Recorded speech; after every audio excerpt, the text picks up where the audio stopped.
Today marks the last of the tranches of announcement subsequent to Prime Minister's address to the nation. In fact, I'd like to start by quoting Prime Minister's some words of Prime Minister's speech that day, because what I'm planning to say today is very much pegged to that aspect of his speech. And I quote, "As a nation today, we stand at a very crucial juncture."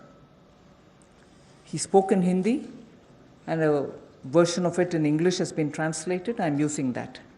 As a nation, we stand at a very crucial juncture. Such a big disaster is a signal for India. It has brought a message and an opportunity, unquote. He also used the expression crisis and an opportunity. That again leads to me to refer to his expression that we need now to build an Atmanirbhar Bharat. So, laying the foundation for what I want to say today, a little again quote from the Prime Minister. Quote, "In order to prove the resolve of a self-reliant India, land, labor, liquidity, and laws all have been emphasized in this package." So, a message from the pandemic, the challenges that it throws, the crisis and the challenge, and also looking at a self-reliant Bharat, an India which is going to be strong enough to meet the global challenges, but primarily looking at land, labor, liquidity, and laws to bring that strength back to India and build a Atmanirbhar India. So, in the last 4 days of announcements, particularly the last 2 days, have had several reforms addressing the land, labor, liquidity, and the laws. Today, we will be continuing in that series. PM also had said, "Jaan hai to jahan hai." Soon after announcing the lockdown, we had come with a PM Garib Kalyan package in order to immediately reach out to those who wanted food, who need food. We were not doing a favor to them, it was our duty. So we quickly went in to give next 3 months the requirement of grains as per the PDS, plus free grains also, because we didn't want them to scout for money to go and search for grains. Pulses were also given for 3 months in advance. And here, I would want to say a word in appreciation of the efforts that the Food Corporation of India, NAFED, and the state governments all together put in, facing the logistics challenge that this posed, upfront giving all the grains and the pulses as promised to everybody who needed it, as per the cards, in every nook and corner of the country. It was a logistic challenge. Although the FCI and the NAFED and the state governments are quite adept at doing it, but all at one go upfront was a major issue because huge quantities had to go. But notwithstanding the lockdown, I again want to say the FCI, the NAFED, and the state governments all came into the picture, made sure that quantity of grains were lifted, and gave them the workers who couldn't travel back, who actually could procure the grains from their cards. But there were also workers who couldn't go back to their homes, who stayed in the camps, because PM had very clearly said early, in one of his early messages, stay where you are. And state governments ensured that they prepared meal. NGOs participated in this. Charitable organizations also made sure that these workers who are not able to go back home are attended to. Many employers also kept their workers in their own premises and gave them food and place to be. The PM Garib Kalyan used the technology available and therefore was able to do direct benefit transfer of cash for the various categories. I just want to quote some of these numbers now before I begin today's issue because of the size of what is shown in these figures. The number of people to whom directly to their accounts money could reach because technology, direct benefit transfer technology, was in time adopted and implemented with such missionary zeal over the last 4 years. Otherwise, this wouldn't have been possible at all. PM Kisan beneficiaries as of 16th May, I'm strictly talking about the announcements and their impact. One-time transfer of 2,000 rupees each has reached 8.19 crore farmers. And that amount is about 16,394 crores. NSAP beneficiary, the old age and others, first installment 2.812 crores of people, 1,405 crores of rupees in the first installment, again 1,402 in the second installment.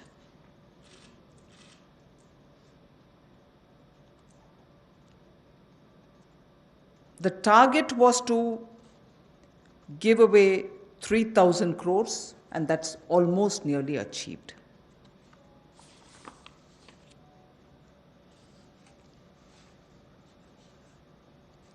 Jan Dhan account holding women under the PM Garib Kalyan were credited into 20 crore people's accounts. And that amounts to 10,025 crores of rupees.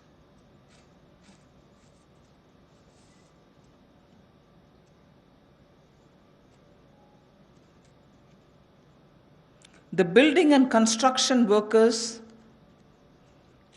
received their financial support amounting to 3,950.35 crores, and their number, the building and construction workers' number, is 2.20 crores. Imagine each one of these numbers and their implication in terms of size. And all of them received the money directly into their accounts purely because DBT was possible. 6.81 Ujjwala Yojana cylinders have reached the beneficiaries,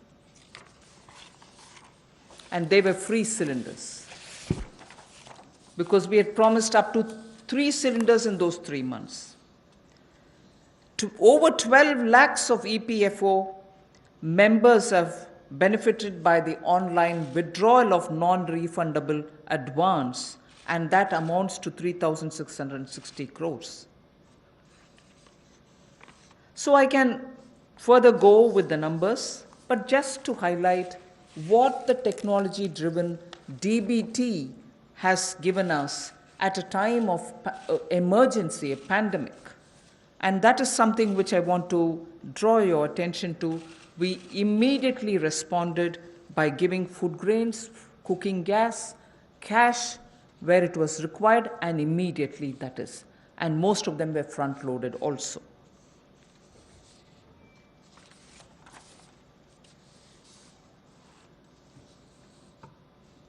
When the lockdown got extended, free grains and dal was also given for a further 2 months more.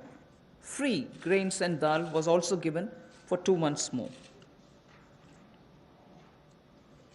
And when it was really possible to have the workers go from the camps that they were in to their respective villages, trains were allowed, and state governments were requested to request for trains from the various stations that they wanted, so that once they brought the workers into that area, to that station, from that station they could be taken to their respective states. The cost of this travel, 85% of it was borne by the central government. The rest is 15% was with the state governments, 85% was borne by the central government.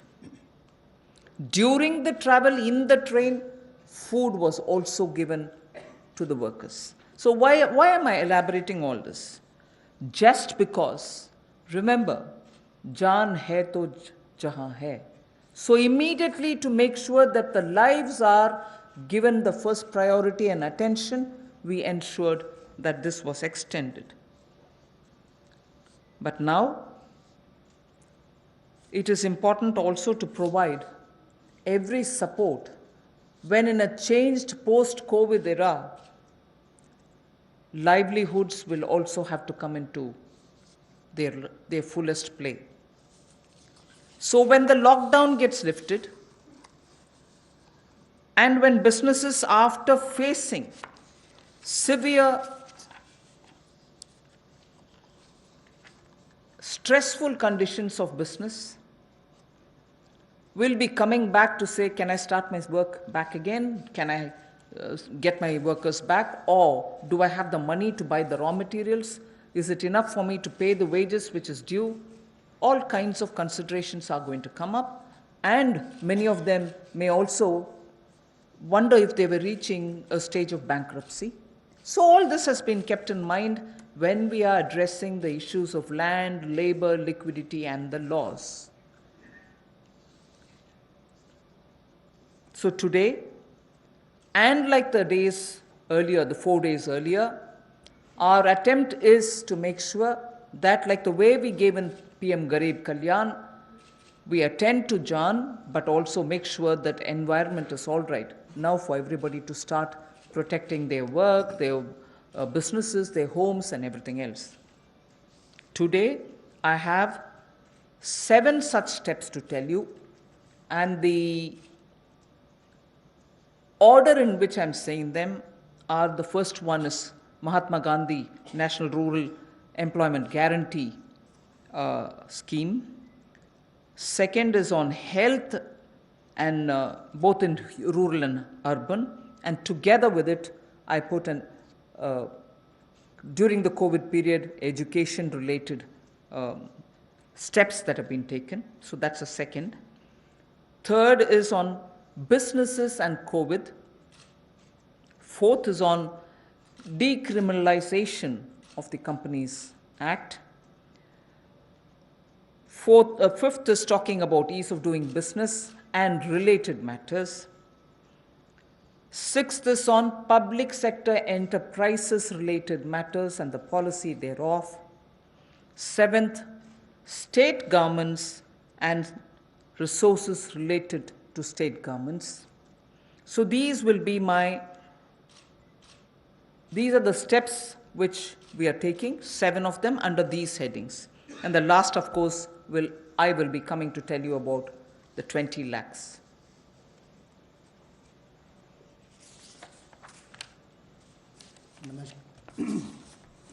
नमस्कार। आत्मनिर्भर भारत अभियान में माननीय प्रधानमंत्री जी ने हम सबके सामने बात रखी, देश के प्रति संबोधन किया। उसको देखते हुए हमने पिछले कुछ दिनों में वो कदम उठाए जो रचनात्मक और उपयोगी हों। We have taken steps which were constructive and productive, और योजनाबद्ध तरीके से हमने काम किया है। We have worked with a targeted approach in the last couple of months, और जैसा वित्त मंत्री जी ने कहा और माननीय प्रधानमंत्री जी ने भी कहा कि चुनौतीपूर्ण समय में भी संकट में अवसर देखने का काम किया है और पिछले 5 दिनों में उन सबकी रूपरेखा आप सबके सामने रखी है। आत्मनिर्भर भारत का 20 लाख करोड़ का पैकेज और इसके साथ जो रिफॉर्म्स हम एक बड़ा बदलाव लाने के लिए और संबल प्रदान करने के लिए लाए हैं, वो पिछले कुछ दिनों में उसकी रूपरेखा हमने आपके सामने रखी। इस पैकेज में सभी वर्गों का ध्यान रखने का प्रयास किया गया है, चाहे वो किसान हो, बागवान हो, महिला हो, मजदूर हो, उद्यमी हो, युवा हो, इन सबके लिए ही, व्यापारी कर्मचारी तक के लिए भी उसका इसमें ध्यान रखा गया। और सबसे पहले ध्यान स्वास्थ्य की सुविधाएं देने के लिए प्रधानमंत्री जी ने घोषणा की थी। फिर प्रधानमंत्री गरीब कल्याण पैकेज को हम लेकर आए 1,70,000 करोड़ का, और उसमें भी अगर आप आज तक देखें तो सबसे पहले राशन देने का काम, अनाज देने का काम जो पूरे देश भर की राज्य की सरकारों और यूनियन टेरिटरीज के माध्यम से किया, तो 80 करोड़ लोगों को मुफ्त में 5 किलो गेहूं और चावल देने के लिए हमने इस योजना को लेकर आए और इनके परिवारों को 1-1 किलो दाल देने का काम भी किया और प्रति व्यक्ति 5-5 किलो गेहूं चावल। इसके अलावा गैस की कमी ना हो, ऐसे 6 करोड़ 81 लाख रसोई गैस के सिलेंडर और इसमें 8,429 करोड़ रुपया इन बेनिफिशरीज के खाते में डायरेक्ट बेनिफिशरीज ट्रांसफर के माध्यम से किया गया है। किसानों के लिए पीएम किसान योजना के माध्यम से 8 करोड़ 19 लाख किसानों के खातों में 16,394 करोड़ रुपया ट्रांसफ़र कर दिया गया है। नेशनल सोशल असिस्टेंस प्रोग्राम जो वृद्ध, विधवा, अपंग के लिए किया जाता है, उसमें भी 2 करोड़ 81 लाख बेनिफिशरीज को 2,807 करोड़ रुपये अब तक ट्रांसफ़र कर दिया गया। कुल इसमें 3,000 करोड़ ट्रांसफ़र करना था। प्रधानमंत्री जनधन योजना खाते जो लगभग 20.5 करोड़ लोगों के हैं, महिलाओं के हैं, जिसमें शहरों में भी 2 करोड़ महिलाओं के खाते इसमें आते हैं, इसमें 40 करोड़ 54 लाख ट्रांसफ़र्स करके कुल 20,267 करोड़ रुपया ट्रांसफ़र कर दिया गया है। और building and construction fund 2 crore 20 lakh beneficiaries को 3,950 करोड़ रुपया ट्रांसफ़र कर दिया। अब प्रवासी मजदूर अपने घरों में वापस कैसे जाएं? रोज़ की 300 गाड़ियां हमने रेलगाड़ी उपलब्ध करवाई हैं। जिस राज्य ने जितनी मांग की उसको उतनी उपलब्ध करवाई जा रही है। और इसमें जो मजदूर वापस गए उसमें 85% पैसा केंद्र सरकार ने खर्च किया ताकि मजदूरों पर कोई बोझ ना आए। रास्ते में खाना दिया। मोदी जी ने जहां एक और राशन देने का काम किया 80 करोड़ लोगों को, वहीं पर रेल की सुविधा भी 85 करोड़ पैसा केंद्र की सरकार ने किया। अब जो 8 करोड़ प्रवासी मजदूर हैं उनके लिए भी 35 करोड़ रुपए की योजना अलग से लाए कि उनके लिए भी राशन की कमी कहीं ना हो, तो गैस सिलेंडर भी दिया है।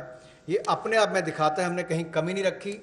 और ऐसे 12 लाख लोगों ने ईपीएफओ में से अपने 3,360 करोड़ रुपया पिछले 2 महीनों में निकालने का काम किया। ये सब कदम उस दिशा में है ताकि संकट की घड़ी में भारत के किसी व्यक्ति को कोई मुश्किल ना आए। हो सकता है कहीं थोड़ी बहुत कमियां रही हों, लेकिन प्रयासों में कोई कमी आगे भी नहीं छोड़ी जाएगी। अगर एमएसपी खरीद पर देखा जाए तो 74,300 करोड़ रुपया उस पर भी खर्च किया गया था। और जो 4.25 लाख करोड़ के ऋण किसानों ने लिए थे उसमें भी 3 महीने का मॉरेटोरियम अलग से दिया गया। 86,000 करोड़ रुपये के ऋण किसानों को पिछले 2 महीनों में दिए गए ताकि उनको फसल के समय कोई दिक्कत ना आए। और राज्यों को भी पैसा हज़ारों करोड़ रुपये उपलब्ध कराया ताकि खरीद हो सके। ज़्यादा इस पर लंबी बात ना करता हुआ आज हम आपके सामने कुछ रिफॉर्म्स लाए हैं जिससे अर्थव्यवस्था को और बल मिलेगा, और इसकी जानकारी माननीय वित्त मंत्री जी आपके सामने रखेंगे।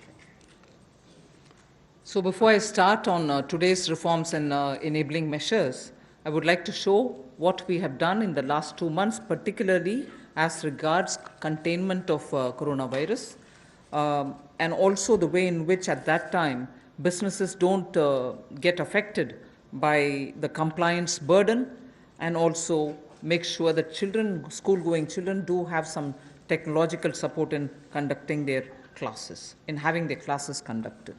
So if we can start off with the slides. The health-related steps that have been taken are shown in this slide. 15,000 crores was declared by the Prime Minister as released, and from that 4,113 crores have been released to the states. Essential items of 3,750 crores were bought. Testing labs and kits were also brought in.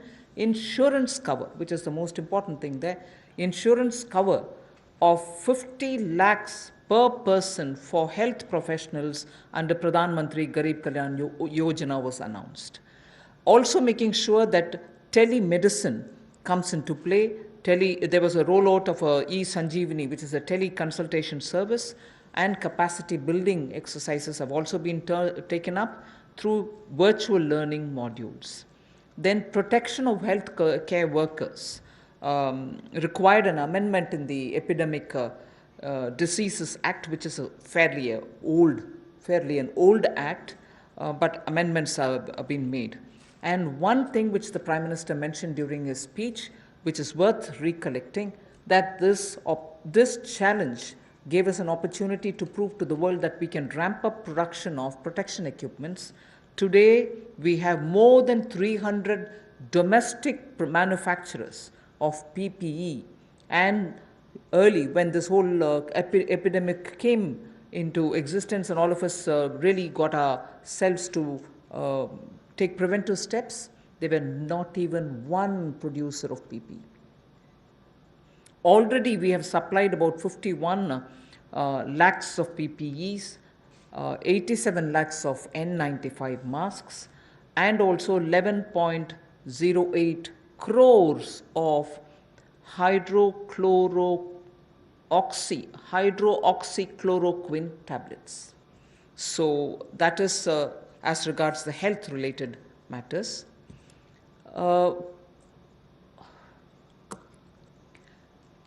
Ease of doing business, quite a few things have happened, but because I'm going to elaborate it as part of my package, I will not attend to it now. You can go over to the next slide.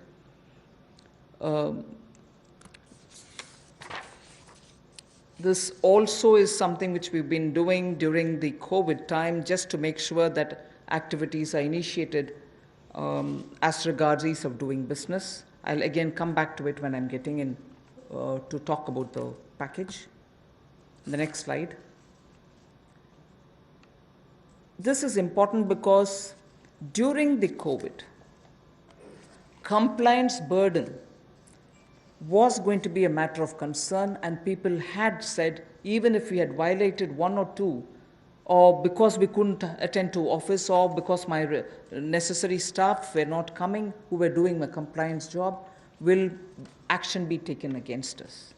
So today we have been joined by Secretary Corporate Affairs also. Timely action was taken to reduce the compliance burden under various provisions of the Companies Act. As well as that, companies could conduct, this is a very important technological advantage which we have used, like the DBT. We have said companies could conduct their board meetings, their EGMs and AGMs virtually using technology through video conferences. And the latest order pertains to the fact that even rights issues can be done leveraging the strength of Digital India. This is a major step forward in corporate governance. So this is something which, because of the pandemic, the Corporate Affairs Ministry has been very proactive to engage with the companies and understand how best their problems could be sorted out. So that was a measure taken in such a context. Other than that, of course, 44% recovery has been achieved during that time since 2016 inception of IBC. The other details I can give you a bit later, but I think during the COVID, we made sure that industries don't suffer. The third one about what we've done during the first 2 months during the COVID crisis is a bit of using technology for education. Online education has been taken up in a big way. Schools are now using a lot of technology, but Swayam Prabha, which is a direct telecast mode that they have, direct to home channels have been used. 3 channels are already earmarked for school education. Now, another 12 channels are to be added to this. I am sure in schools in the rural areas also, this will be of great help, where schools can bring in technology to children, because irrespective of rural or urban, children love technology and they adapt very quickly to it. So the education, HRD, the education department, the human resource department, has made the best of this time to provide curriculum through technologically active media.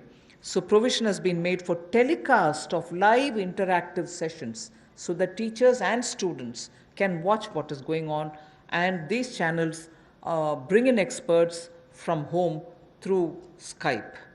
Also, they have tied up with private DTH operators like Tata Sky and Airtel to air educational video content. And this, of course, enhances the learning interest of children. So the states of India are coordinating to share airtime. 4 hours is given every day. States of India are also using it. And Swayam Prabha channels, therefore, will be telecasting education-related contents. 200 new textbooks are being added to e-Pathshala. पिछले कुछ महीनों में विशेष तौर पर जो पहली कदम माननीय प्रधानमंत्री जी ने कोविड-19 को लेकर उठाया था, वो देश के लोगों के स्वास्थ्य की चिंता को करते हुए 15,000 करोड़ की घोषणा की थी, जिसमें से 4,113 करोड़ रुपया राज्यों को रिलीज़ कर दिया गया है, दे दिया गया है।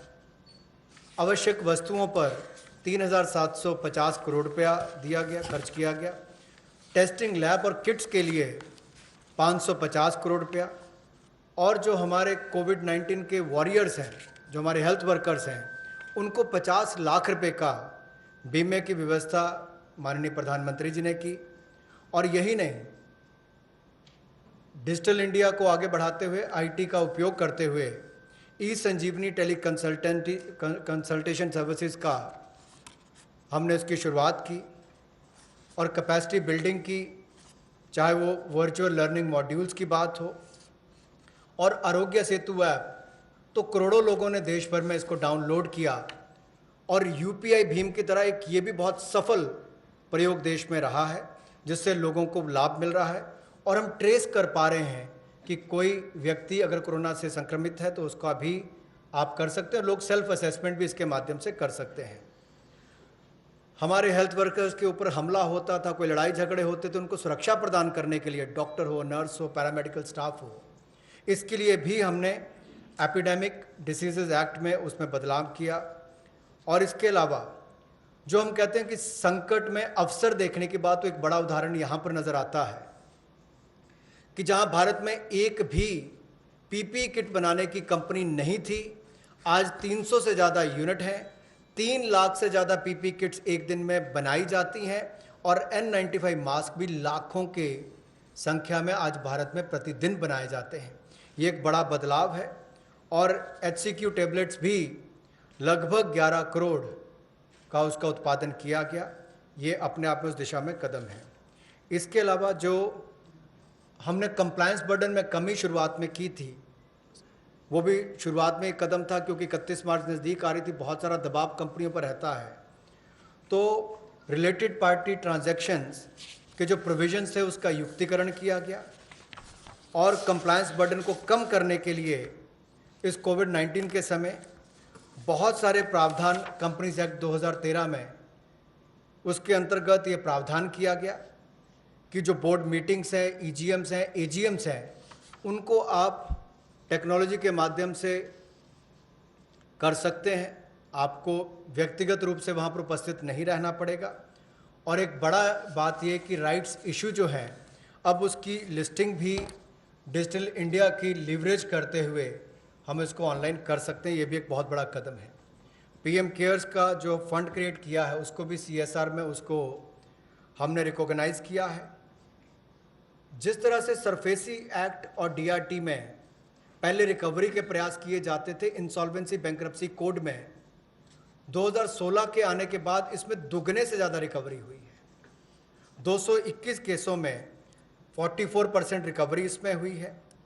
एडमिटेड क्लेम्स जो है वो लगभग 4 लाख 13,000 करोड़ के हैं और जो वसूली योग्य रकम है वो लगभग 1,84,000 करोड़ है और जो 13,556 केसेस हैं उसमें लगभग 5 लाख करोड़ रुपया एडमिशन से पहले ही जो ऐसे उसकी अमाउंट थी उससे पहले विड्रॉ इतने केसेस को कर लिया गया। ये भी एक बहुत बड़ी बात उस दिशा में है।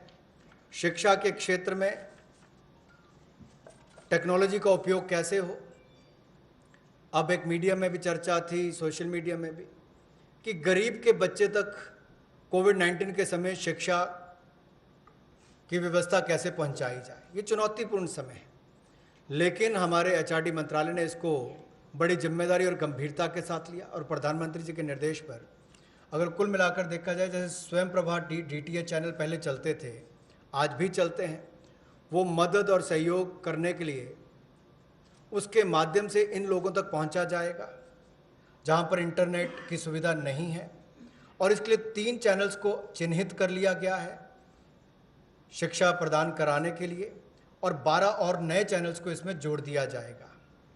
यही नहीं, लाइव इंटरैक्टिव सेशंस इसका टेलीकास्ट भी हो सके, इसका प्रावधान भी एक्सपर्ट्स के माध्यम से किया गया ताकि स्काइप के माध्यम से आप इसका कर सकें। प्राइवेट डीटीएच ऑपरेटर्स तक भी हम पहुंचे हैं ताकि टाटा स्काई, एयरटेल और ऐसे जो बाकी प्लेटफॉर्म्स हैं उसके माध्यम से भी हम अपनी पहुंच बढ़ाकर देश के करोड़ों लोगों तक पहुंच सकें और शिक्षा को उन तक पहुंचा सकें। हमने राज्यों से भी अनुरोध किया है कि आप 4 घंटे का हमें ऐसा कंटेंट एजुकेशन का दें ताकि हम स्वयं प्रभा चैनल पर उनको दिखा सकें। और दीक्षा प्लेटफॉर्म के 66 करोड़ हिट्स अब तक हुए हैं 24 मार्च तक और 200 नई टेक्स्ट बुक इसमें जोड़ी गई है ई पाठशाला के माध्यम से।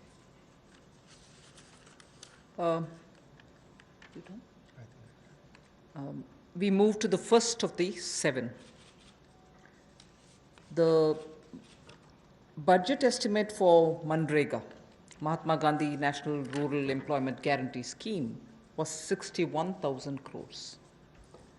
We know, and I yesterday referred to it, even day before we spoke about it, a lot of workers are going back to their villages and we've made provision so that they can also join in if they want to enroll in Manrega.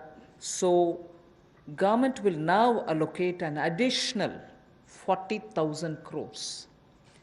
This way will ensure that during the monsoon season, and since many of them have gone back to their villages, and if they enroll, they will get the jobs. So 40,000 crore of rupees is additionally given over and above the BE.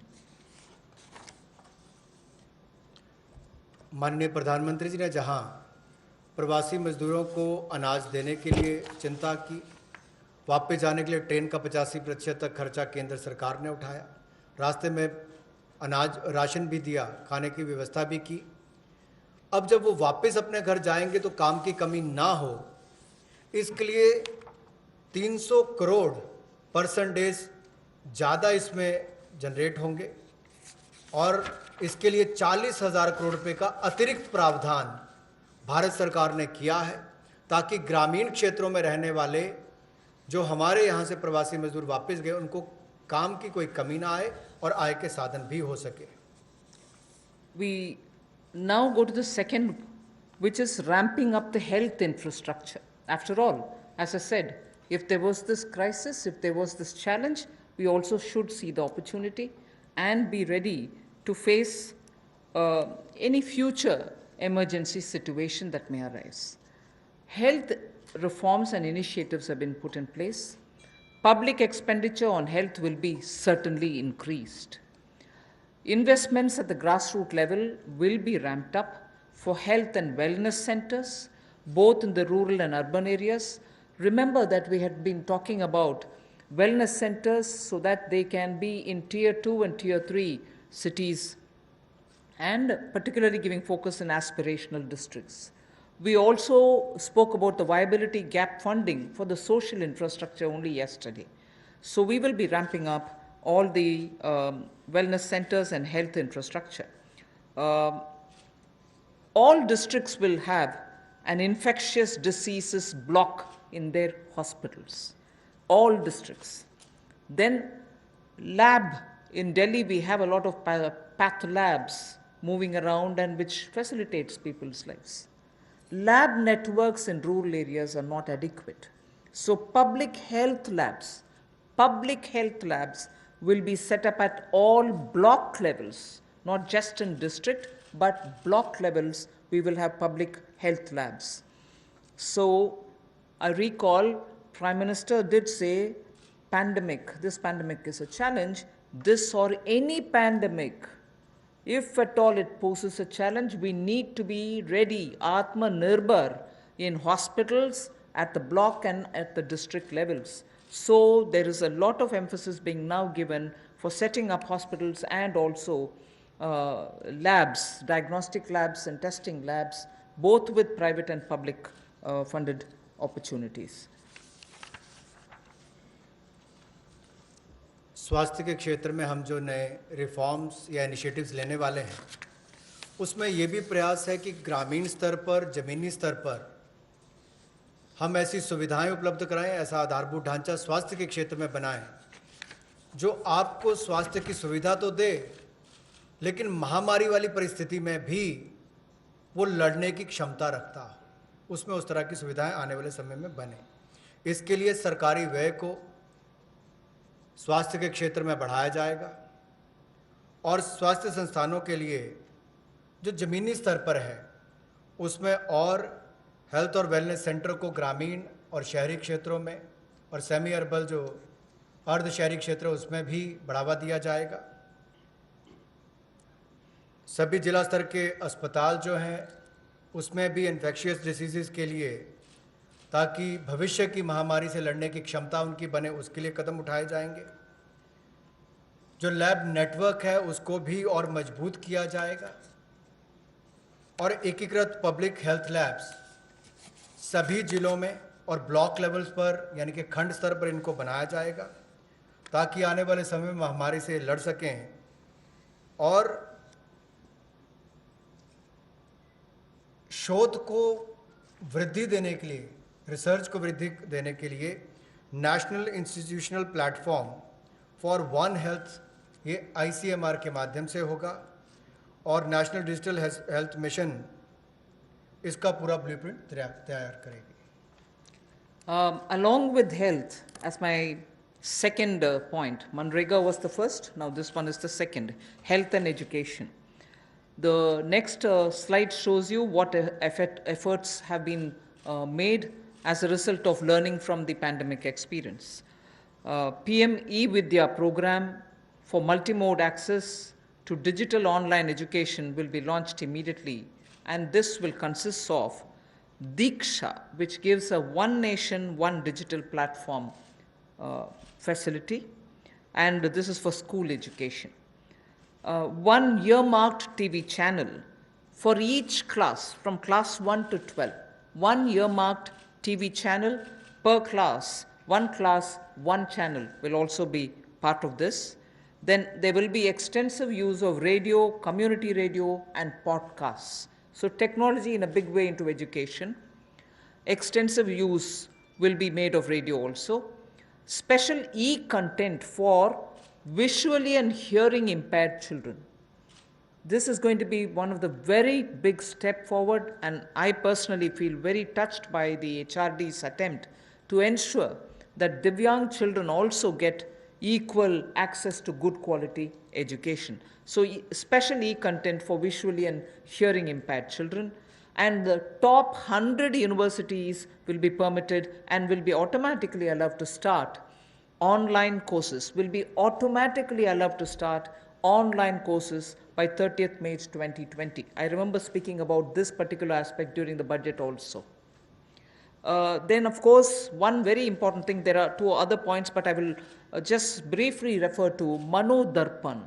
I think this is a great initiative, considering that during this lockdown period also, many students required support, psychological support, because lockdown was new to them. There was this fear, don't go anywhere, don't touch anybody, don't speak to anybody, don't take anything from anybody else. Children were definitely stressed because of this, and an initiative for psychological support of students, teachers, and families the larger thing being for mental health and emotional well-being is being launched immediately. There are other two things, but for want of time, I would rather briefly touch this and get to the next.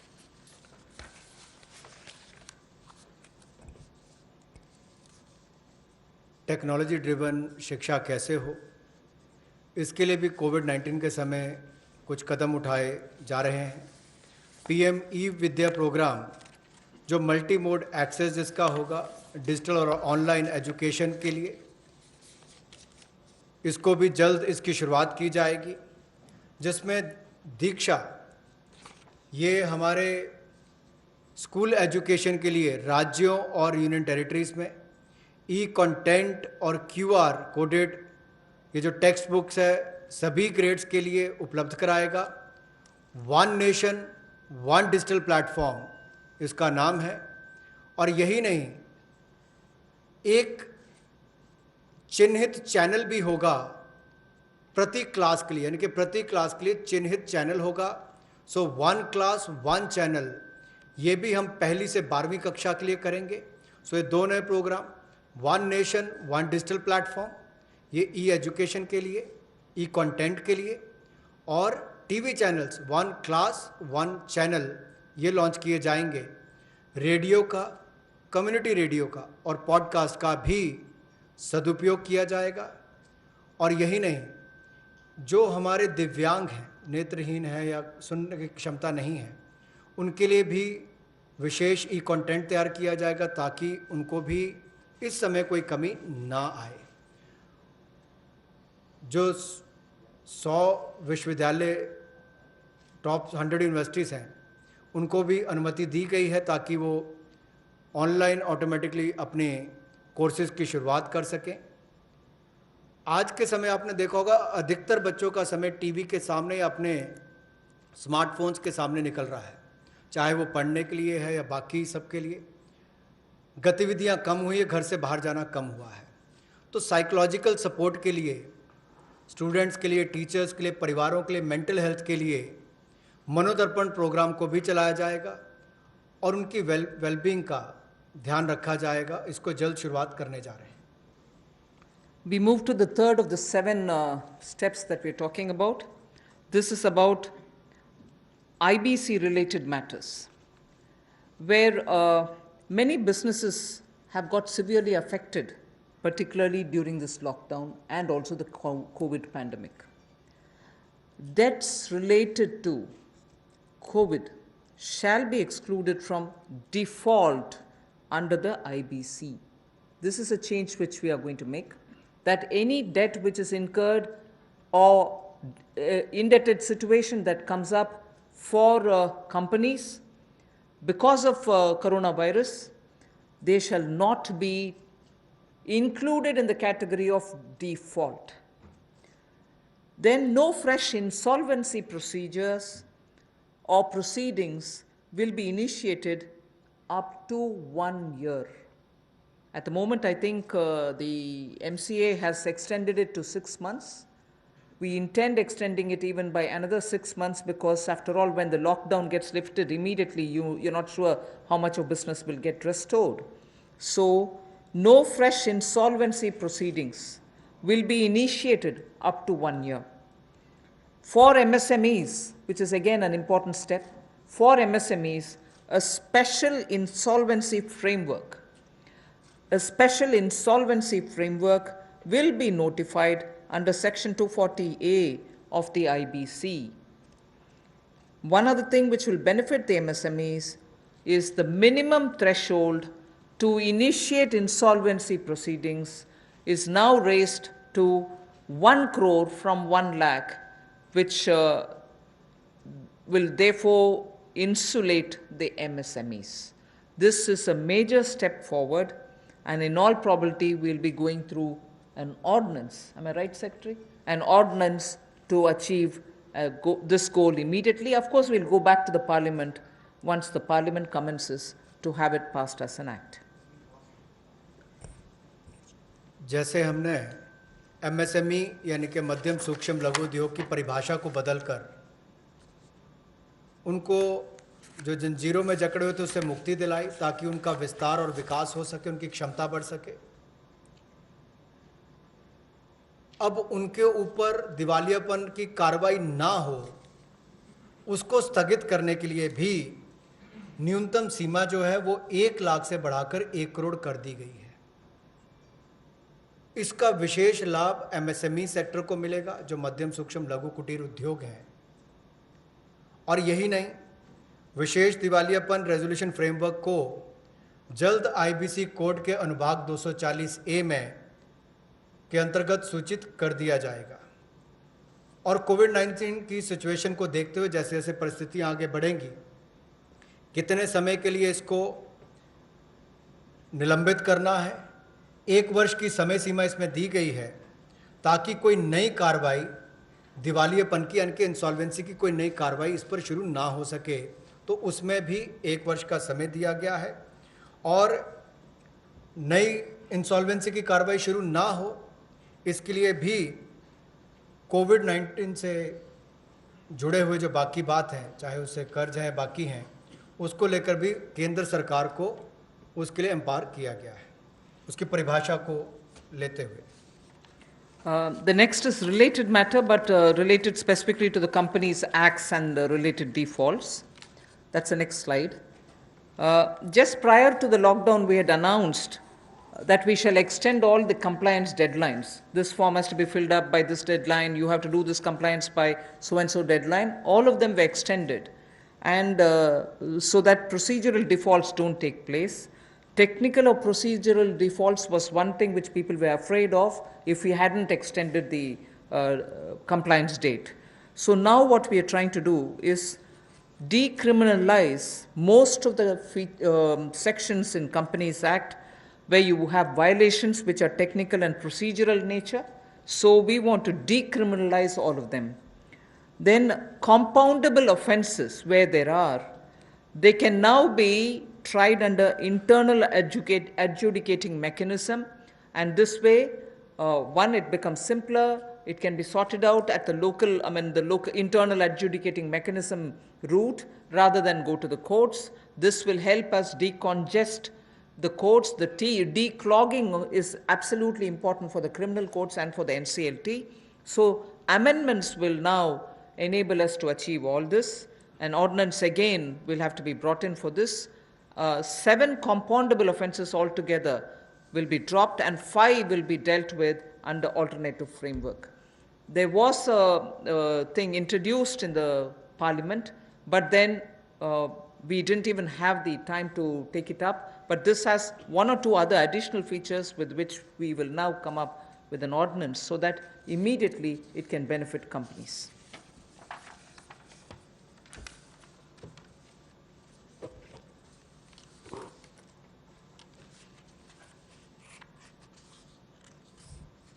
जो छोटे तकनीकी और प्रक्रियात्मक चूक होती है उसको अब अपराधीकरण की सूची में से निकाल दिया जाएगा। यानी कि छोटे मोटे तकनीकी या प्रक्रिया में आपसे कोई चूक रह जाती है तो पहले उसमें क्रिमिनलाइज उसके रूप में देखा जाता था, अब उसको डीक्रिमिनलाइज कर दिया गया है। जैसे आपने CSR की रिपोर्टिंग में कई कमी रह गई या आपकी बोर्ड रिपोर्ट में छोटी मोटी कमी रह गई, फाइलिंग के समय डिफ़ॉल्ट हो गया, AGM की होल्डिंग में थोड़ा डिले हो गया, तो अब इन सबको से बाहर कर दिया गया है ताकि इसको उसमें अपराधीकरण की सूची में ना रखा जाए। एक और बड़ा बदलाव जो है, जो कंपाउंडेबल ऑफेंसेस थे उस सेक्शंस में भी बड़ा बदलाव लाया गया है। उसमें मेजॉरिटी में से पहले केवल 18 सेक्शंस को इंटरनल एडजुडिकेशन मैकेनिज्म के रूप में देखा जाता था, उसके अंतर्गत लिया जाता था। अब उसको बढ़ाकर 58 कर दिया है, यानी कि 40 और इसमें जोड़ दिए गए। अब इन सबको कंपाउंडेबल ऑफेंसेस के रूप में नहीं देखा जाएगा, इसको इंटरनल एडजुडिकेशन मैकेनिज्म में लिया जाएगा। और जो रीजनल डायरेक्टर है उसकी पावर्स को भी बढ़ा दिया गया है, तो इसमें कंपनीज की हरासमेंट भी कम होगी और काम करने का ईज ऑफ डूइंग बिजनेस में भी बल मिलेगा। और जो हमारे न्यायालयों पर और NCLT पर दबाव रहता था केसेस का, अब कम केसेस उनमें जाएंगे और उसको भी लाभ मिलेगा। जो 7 कंपाउंडेबल ऑफेंसेस हैं उनको पूरी तरह से ड्रॉप कर दिया गया है और 5 को अल्टरनेटिव फ्रेमवर्क के रूप में लिया जाएगा। The next one also relates to the corporate affairs. In order to make it easier for companies, there are several features, but I'll highlight only 2 of them. The rest will be shared to you. First is this will help companies to directly list their securities in foreign jurisdictions. So now companies can list their securities directly in foreign jurisdictions. So this is one big step forward for Indian companies. And then second, listings of non-convertible debentures on stock exchange will not be regarded as those companies as listed companies. So if companies were to just put their non-convertible debentures in the stock exchange, it doesn't mean that they become listed companies. So these are 2 steps, but of course there will be more which will be shared to you. You will be able to get the further details on it. For want of time, I don't want to spend more time on it.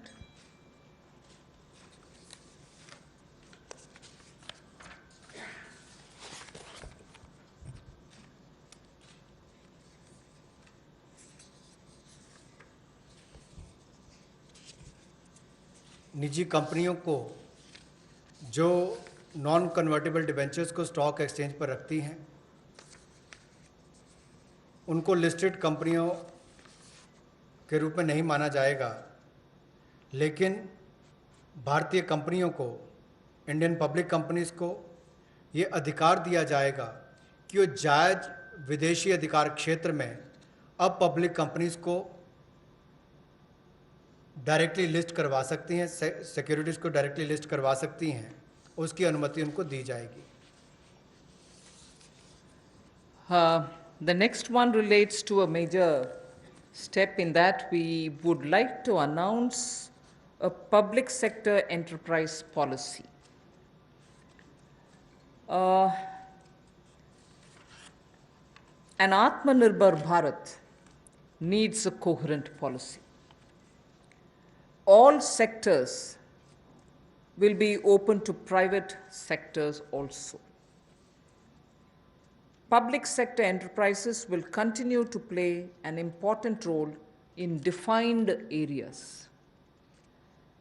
We need a coherent policy because sometimes you opened up some sectors in piecemeal. This sector is open but not that. That sector has always been with public sector, it shall be with public sector.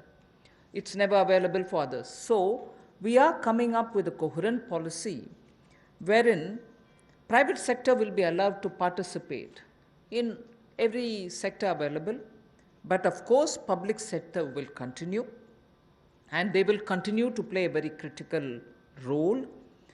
And public sector, when I say public sector, I mean public sector enterprises. Public sector enterprises will continue to play a very important role, and we shall now define the areas in which their presence will be impactfully felt. So the Government of India will announce a new policy which will broadly categorize strategic sectors and the others. And the strategic sectors in which the PSE, public sector enterprises, will be present will be notified. In those notified sectors where PSE, public sector enterprises will be present,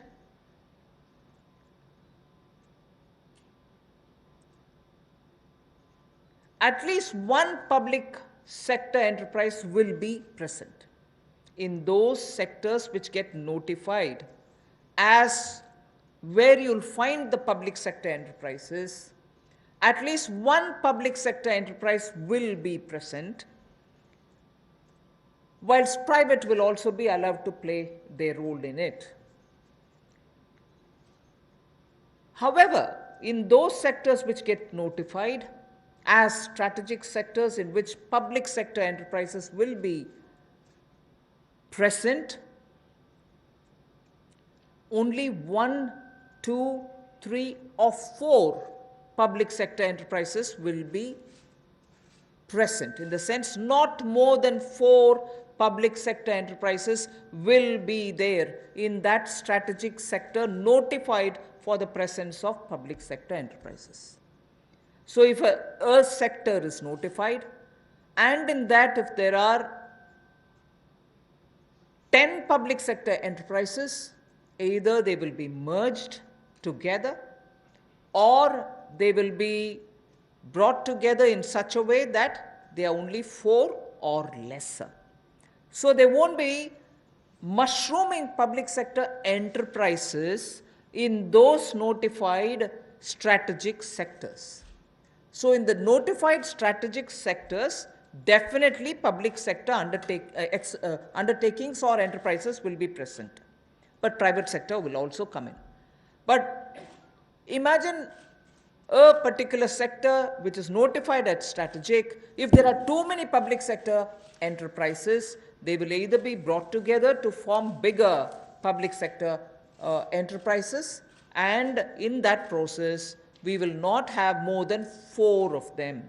They can be lesser than 4, but not beyond 4 public sector enterprises in those notified strategic area. Private sector can slowly come in and be present and compete in every sector, but the detailed policy will soon be opened up and issued.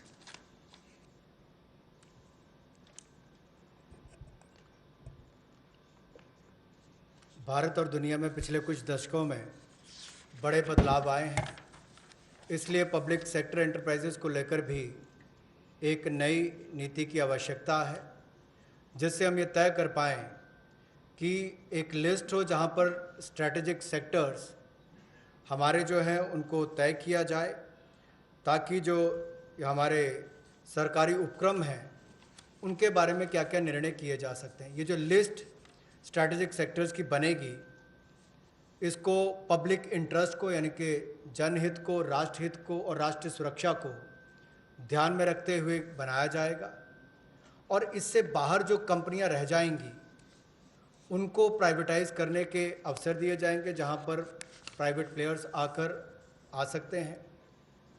चाहे इनके mergers की बात हो, विलयीकरण की बात हो, वो भी किया जा सकता है, इनकी कैपेसिटी बिल्डिंग के लिए भी। और पीएससीज को प्राइवेटाइज करने के लिए समय पर, जब उचित समय होगा, बाजार को देखकर कि कब इसका निजीकरण करना चाहिए, मार्केट के हालात और प्रशासनिक साध्यता को देखकर जनहित में वो भी लिया जाएगा। और ये जो लिस्ट है पीएससीज की, इसको तैयार किया जाएगा, लेकिन स्ट्रैटेजिक सेक्टर्स में कम से कम एक ये पब्लिक सेक्टर एंटरप्राइज सार्वजनिक उपक्रम बना रहे, इसके लिए हम लगातार नीति में रहेगा, और बाकी प्राइवेट सेक्टर भी उसमें आकर काम कर सकते हैं, इसकी अनुमति उनको होगी। तो कुल मिलाकर जब विलय कर, जैसे हमने बैंकों को 4 को 1 कर दिया, तो उनका जो वेस्टफुल एक्सपेंडिचर है वो भी कम होता है। 4 दफ्तरों की बजाय 1 दफ्तर में चलेंगे, 4 सीईओज की बजाय 1 चाहिए होगा। उसी तरह से उनके खर्चे कम करके उनको मुनाफा भी आता है और लोगों को भी सुविधाएं ज़्यादा मिलती हैं।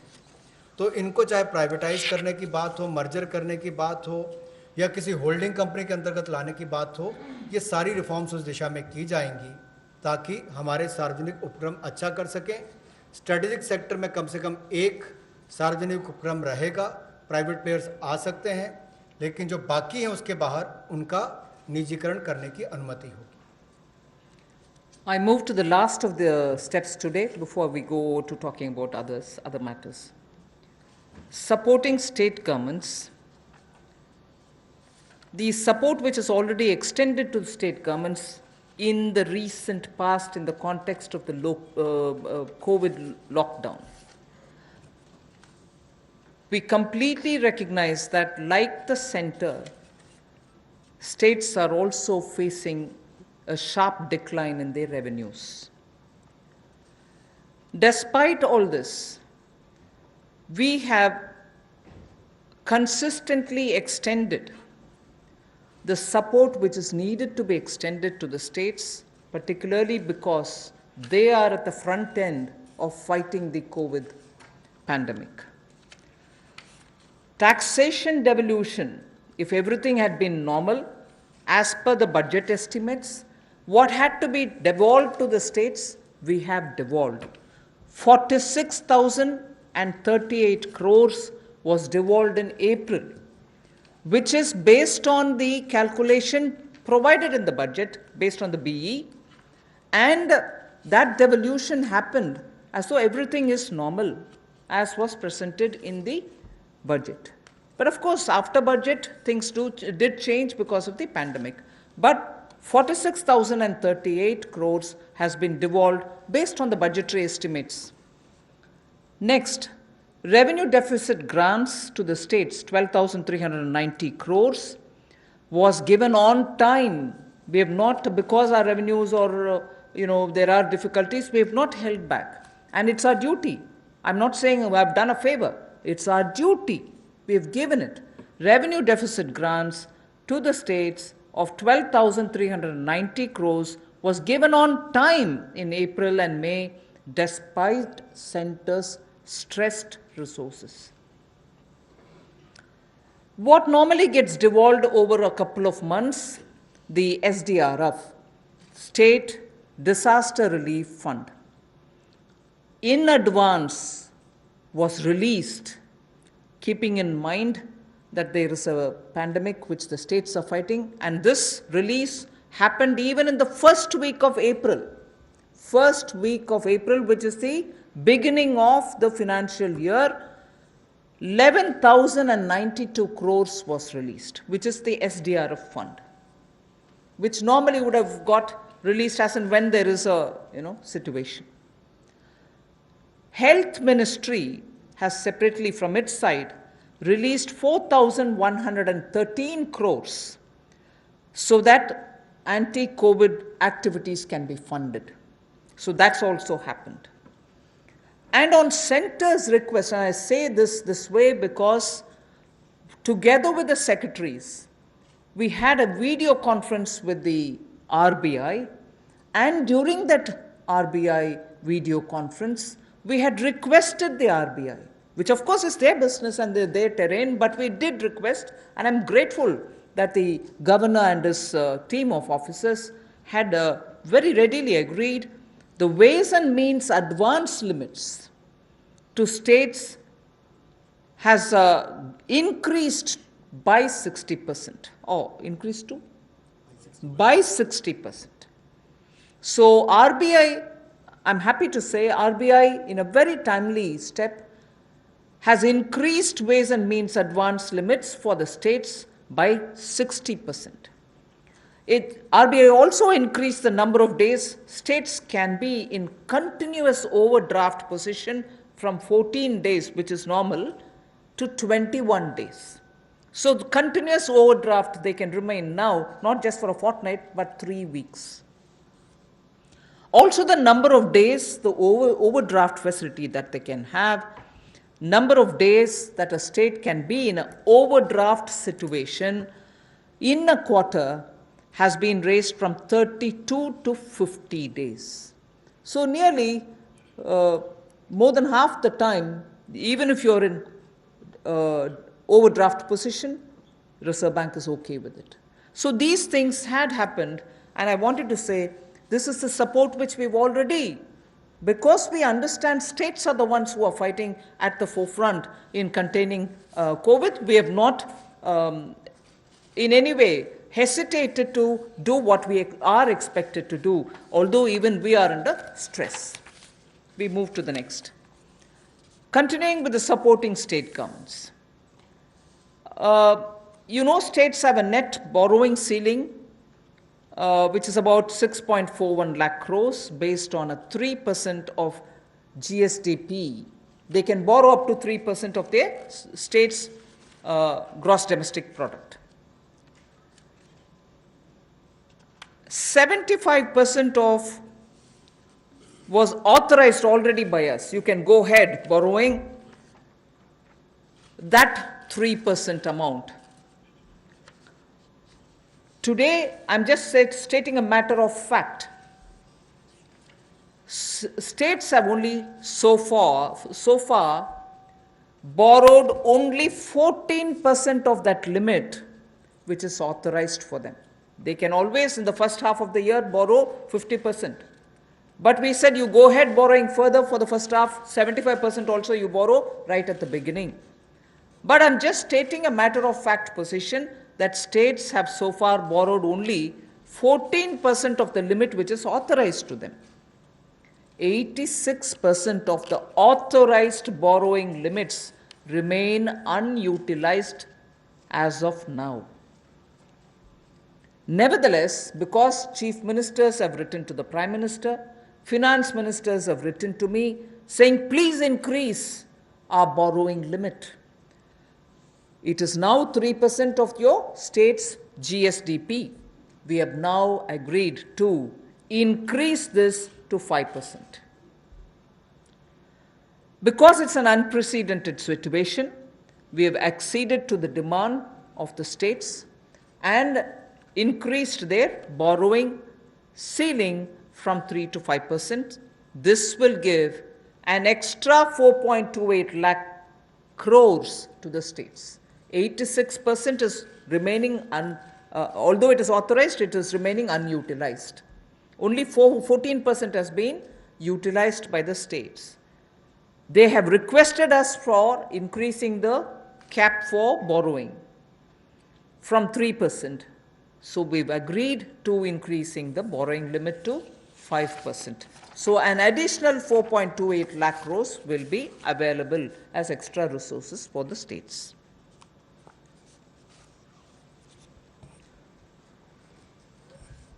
हाल ही में राज्य और केंद्र की आय में भी भारी कमी आई है और जब इस महामारी के समय में दोनों को ही बहुत आवश्यकता है, तो इस समय में केंद्र ने लगातार खुले दिल के साथ राज्यों की मदद करने का काम किया है, जो हमारी जिम्मेदारी है।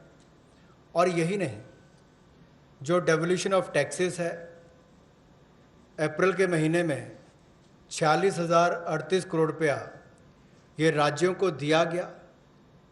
और ये जैसा हमने बजट एस्टिमेट्स में पूरा प्रावधान किया था, लेकिन अभी किसी को पता नहीं अगले कुछ महीने कैसे जाएंगे, हमने उसी को ध्यान में रखते हुए 46,038 करोड़ रुपया ये डेवोल्यूशन ऑफ टैक्सेस के रूप में राज्यों को दिया है।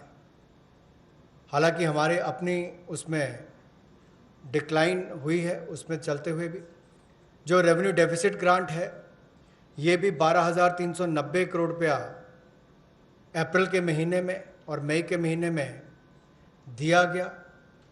हमारी अपनी आर्थिक संकट थे, उसके बावजूद दिए गए हैं। और स्टेट डिज़ास्टर रिस्पांस फंड ये भी अप्रैल के पहले हफ्ते में 11,092 करोड़ रुपया राज्यों को दिया गया। 4,113 करोड़ रुपया हेल्थ मिनिस्ट्री के माध्यम से डायरेक्ट एंटी कोविड एक्टिविटीज़ के लिए दिया गया। और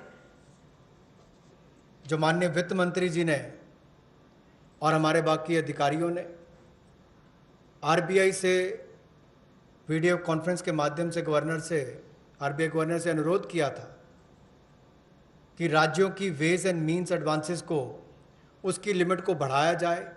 हमारी जो मांग थी और जो राज्यों की भी मांग थी, ये तो राज्यों की मांग के अनुरूप या उससे ज़्यादा भी हमने वेज एंड मीन्स एडवांसेस की लिमिट को 60% बढ़ाया है। और जो नंबर ऑफ डेज कि कितने दिन तक लगातार राज्य ओवरड्राफ्ट रख सकते हैं, उस सीमा को भी 14 दिन की बजाय 21 दिन किया गया। और एक तिमाही में कुल कितने दिन आप ओवरड्राफ्ट रख सकते हैं, उसको भी 32 दिन से बढ़ाकर 50 दिन किया गया है। एक तिमाही में 50 दिन तक ओवरड्राफ्ट अब राज्य रख सकते हैं। उस दिशा में भी ये केंद्र ने जो अनुरोध आरबीआई से किया था वो सब उन्होंने किया है, इसके लिए हम उनका शुक्रिया भी अदा करते हैं। अब जो नेट बोरिंग की बात आती है, उसमें राज्यों ने मांग की थी कि जो उनका सकल राज्य घरेलू उत्पाद है उसके 3% की बजाय, यानी कि उनकी जीएसडीपी के 3% की बजाय उससे बढ़ाकर उनको अवसर दिए जाए। तो इसमें भी माननीय वित्त मंत्री जी और प्रधानमंत्री जी ने जो राज्यों की बोरिंग की सीलिंग है उसको बढ़ाया है और इसको 3% से बढ़ाकर विशेष बढ़ोतरी की है। 3% से बढ़ाकर 5% किया है, जो लगभग 70% की वृद्धि है। लेकिन जो अभी भी हमने इससे पहले उनको अनुमति दी थी कि जो आपका 3% भी है, आप उसका ज़्यादा पैसा पहले रेज कर सकते हो, पहले तिमाही में, इन 2 महीनों में। उसमें भी जो 75% उनको ऑथराइज किया था मार्च महीने में, और राज्यों के ऊपर हमने छोड़ दिया था कि आप जितना लेना चाहें 75% तक आप ले सकते हैं, उसमें भी केवल 14% तक ही उन्होंने अपनी जो ऑथराइज लिमिट थे उसका बोरो किया है। 86% अभी तक भी उन्होंने उसका इस्तेमाल नहीं किया। लेकिन उसके बावजूद हम इसको 3% से बढ़ाकर 5% कर रहे हैं। ये अपने आप में एक बड़ी कदम उस दिशा में लिया है जो केंद्र ने राज्यों की मदद करने के लिए लिया, और जो उनकी मांग थी उसको पूरा भी किया है। इससे राज्यों को 4,28,000 करोड़ रुपया अतिरिक्त संसाधन मिलेंगे, जिससे राज्यों को बहुत बल मिलेगा। I move to the next one, which is also about the state governments and the extra borrowing limits that we are extending. Part of the borrowing will be linked to specific reforms. From 3 to 5 is the increase. From 3 to 3.5, unconditionally we extend. The next 1%, which is up to 4.5%, we will release in 4 tranches of 0.25%, each one linked to each of the tranches linked to a clearly specified, measurable and feasible reform which is necessary as an action to be taken. And why do we want this linkage with reform, state level reform? Because we want to make sure that the poor benefit by all the monies which are getting borrowed, and we from the center and states are collectively committed to, for instance, implementing one nation, one ration card, implementing ease of doing business at the district levels, power distribution and related issues. We spoke about the DISCOM problems, GENCOs not getting paid, and the urban local body revenues related issue. So I repeat, we have increased the borrowing limit for the states from 3 to 5. From 3 to 3.5, the additional, that 0.5% is unconditional. After that, up to 4.5, that 1% increase will be released in 4 tranches, and each one of those tranches will be linked to reforms which have to be taken with specified, measurable, feasible action. The next one, which is another 0.5, because I would have touched 4.5 with that, the last 0.5 will be given as soon as the milestones are achieved, not in all the 4, but at least in 3 of these conditions. So if you're talking of one nation, one ration card, ease of doing business, power distribution related matters, urban local bodies matter, there are 4. From among the 4, if at least 3 are completed, the last 0.5% will be released. So 3.5 unconditional, another 1% in 4 tranches linked to 4 of those different measures, and the last 0.5 to be released once at least 3 of those 4 are achieved. पिछले कुछ दिनों में आत्मनिर्भर भारत के 20 लाख करोड़ के package के साथ आपने बहुत सारी रिफॉर्म्स भी केंद्र सरकार के द्वारा लाई गई। ये ऐतिहासिक भी थी, और मैं तो कहूँगा अगर भारत के संदर्भ में 2020 को 2020 को देखा जाएगा तो ये ईयर ऑफ रिफॉर्म्स के रूप में देखा जाएगा। अब इसमें राज्य की सरकारें भी अगर रिफॉर्म्स लाती हैं तो इसमें संघीय ढांचे में और बल मिलेगा, और नीचे तक जो हम आत्मनिर्भर भारत बनाने की बात करते हैं उसी दिशा में एक बड़ा कदम है। तो 3% से जो 5% तक जो अपने जीएसडीपी का के मुकाबले उनको पैसा रेज करने के लिए अनुमति दी गई है, उसमें कुछ रिफॉर्म्स के साथ हमने उसको जोड़ा है, 4 क्षेत्रों के लिए जोड़ा है, जिसमें one nation one ration card हो, जिससे सबसे बड़ा लाभ प्रवासी मजदूरों को मिलेगा, गरीब लोगों को मिलेगा। ईज ऑफ डूइंग बिजनेस में जहां बाकी रिफॉर्म्स हमने एमएसएमई सेक्टर की परिभाषा या essential commodity act APMC act में बदलाव करने से की हो, power reforms power distribution sector के लिए, उसी तरह से अर्बन लोकल बॉडीज़ में आय के साधन कैसे बढ़े ताकि आने वाले समय में ये जो कर्जा राज्य की सरकारें ले रही हैं इनके ऊपर बोझ ना बने और इनके अपने आय के साधन भी बड़े, रिफॉर्म्स भी ला सकें, उस दिशा में बड़ा कदम है।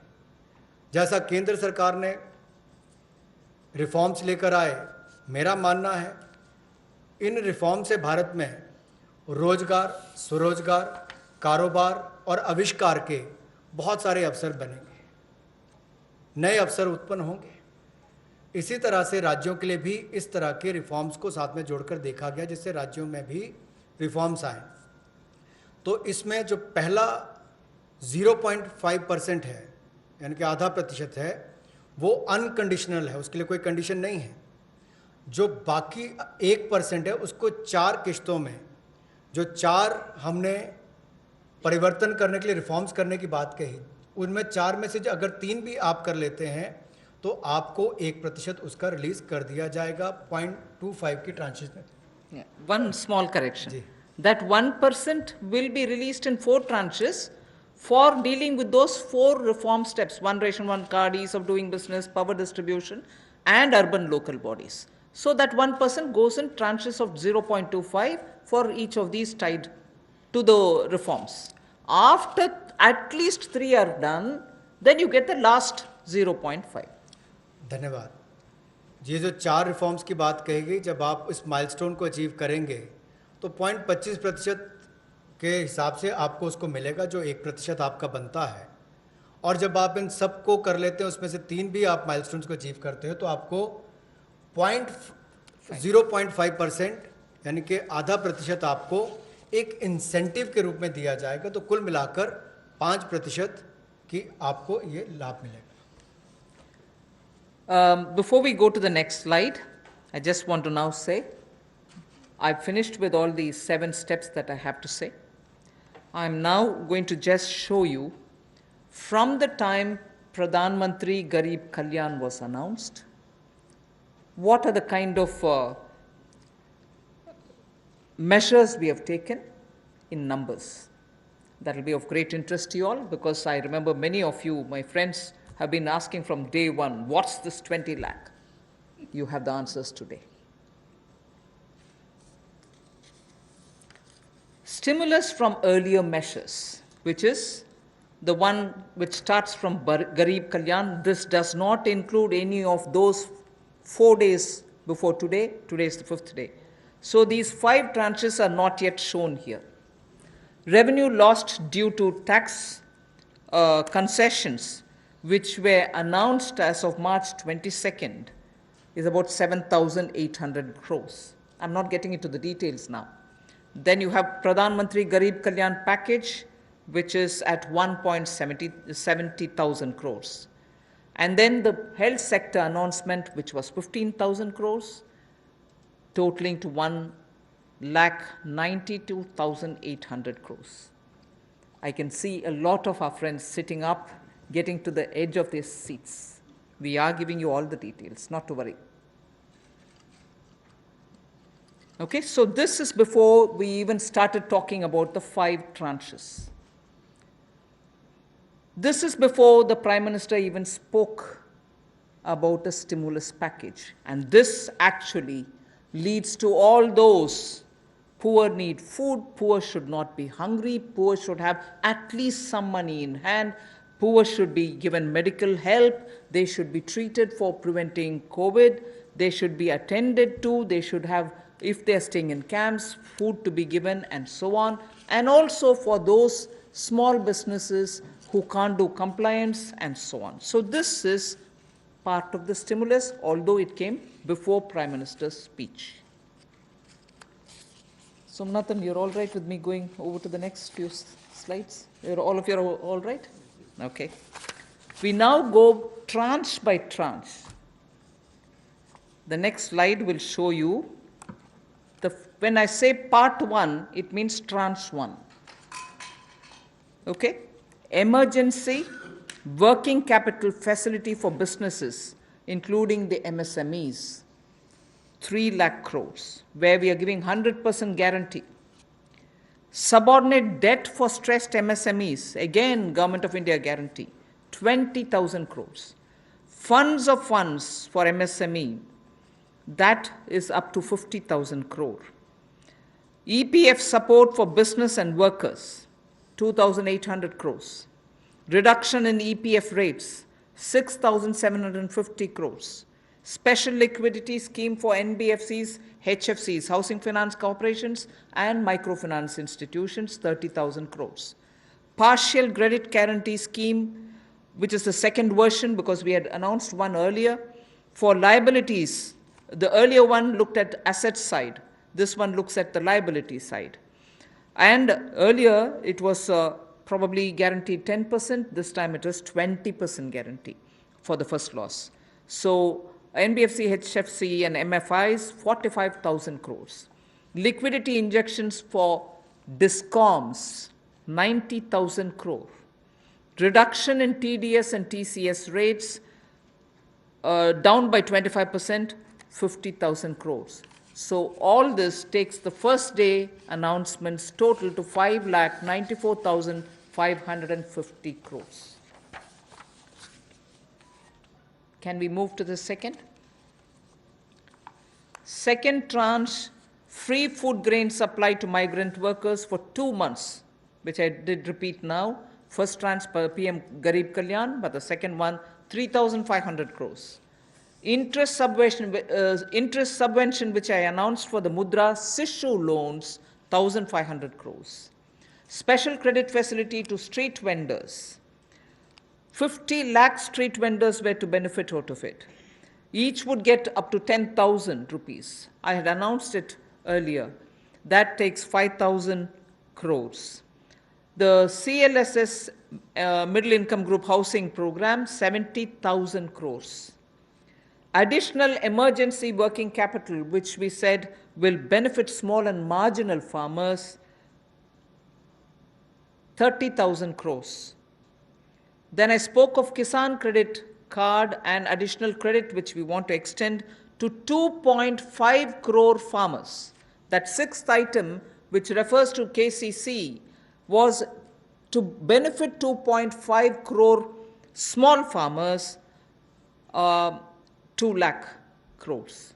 So the second day's announcement, second tranche, totals to 3,10,000 crores. I move to the third tranche. Micro food enterprises. I get very mixed up with the food micro enterprises, micro food enterprises. I'm comfortable calling them micro food enterprises. Micro food enterprises which were to benefit 2 lakh units, meaning 2 lakh small entrepreneurs who are running their food processing centers can all benefit, and that would mean 10,000 crores. Pradhan Mantri Matsya Sampada Yojana, 20,000 crores. Top to total, if you remember, tomatoes, onions, and potatoes had quite a lot of assistance rent under Operation Green. We said this is being extended to the next 6 months. And now that will be extended to all others. That is why total. So what was pertaining to tomatoes, onions, and potatoes now is going to include a whole gamut of vegetables and greens and fruits. Operation Green gets 500 crores. Agri-infrastructure fund, the farm gate infrastructure which I've spoken about, 1 lakh crores. Animal husbandry infrastructure development, which we spoke about yesterday also, dairy development, this is 15,000 crores. Promotion of herbal cultivation, I did speak to you all elaborately about it, 4,000 crores. A small but a very essential from the point of view of agri-life. Agri-life is now desperately in need of pollination agents. Beekeeping initiative, 500 crores. So Tranche 3, the third set of announcements which were made after Prime Minister's self-reliant India, Atmanirbhar Bharat, the third announcement, totals to 1,50,000 crores. I put together 4 and 5. The fourth tranche and the fifth tranche are going to be shown together. The viability gap funding for social infrastructure, 8,100 crores. The additional Manrega, which I've announced today, 40,000 crores over and above the BE allocated 61,000 crores. So 40,000 crores for additional Manrega totals for 48,100 crores. So now can we go to the total of all the 5 plus the one earlier announcement put together? 20 lakhs 97,053 crores. 20 lakhs and 97,053 crores, of which the categories are clearly available. Part 1 means Tranche 1, Part 2 is Tranche 2, Tranche 3, Tranche 4 and 5 put together. Earlier measures including PM Garib Kalyan Yojana, which was shown earlier also. And here I bring in the actual utilized monies from the RBI's measures, which is 8,01,603. They may have announced over 9 lakhs plus. RBI may have announced 9 lakh plus, but actually utilized, because we're talking about liquidity going to the people. 8,01,603 is what is the actual figure we've taken. So the total, as Pradhan Mantri ji had announced, is 20 lakhs for the stimulus. I have finished. Thank you.